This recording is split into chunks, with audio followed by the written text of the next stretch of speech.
I want to introduce myself. I'm Dr. LaVon Downey. I've worked in healthcare for a pretty long time. I do lots and lots of research. I've published over 110 articles. I've got about 900 citations, so I'm really widely published, widely known.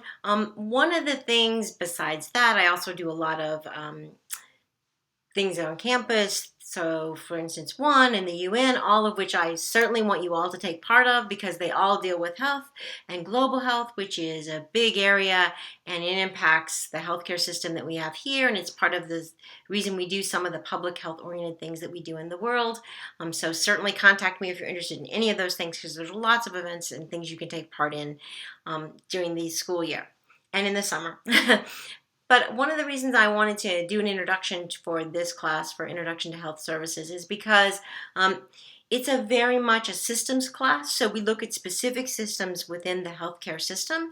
And you might go, oh, this is a horrible thing that's happening, and this is a horrible thing that's happening. And you're saying to yourself, well, Dr. Downey, why am I learning all this?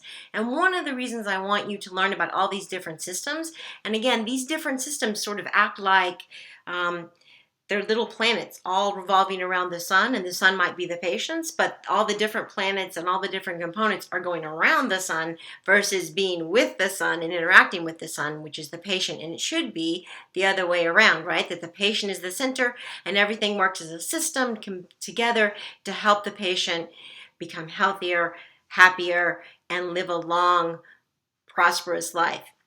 That's not what happens. So this class looks at each specific system and sees what's right, what's wrong, how it does or doesn't work, what its motivation is. That's one of the things you need to keep in mind. And again, you might be saying, so why am I doing that?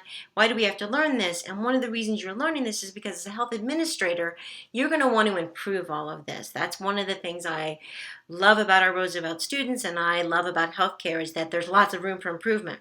But you can't make these improvements unless you know how all the systems work and what are the motivations, what are the payment methods, because funding equals function, and how they see each other in this whole system, which is really not a system, it's separate parts, planets moving around the sun. But you've got to know all of this so that you can, as a smart administrator, be on the forefront of improving all these parts, but also understand how legislation would impact one planet, and that also impacts another planet, and that would change how the sun, which is the patient in the middle, is treated.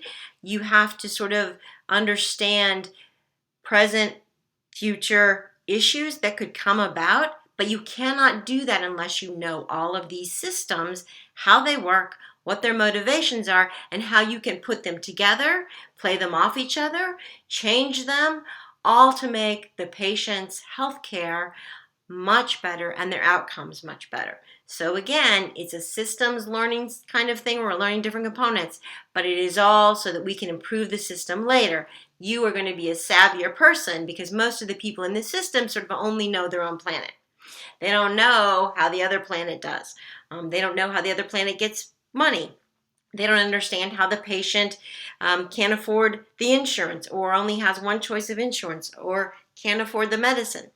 This is how you as an administrator can improve the whole system by changing different planets, different components around, all so that we can make the sun, which is the patient, better.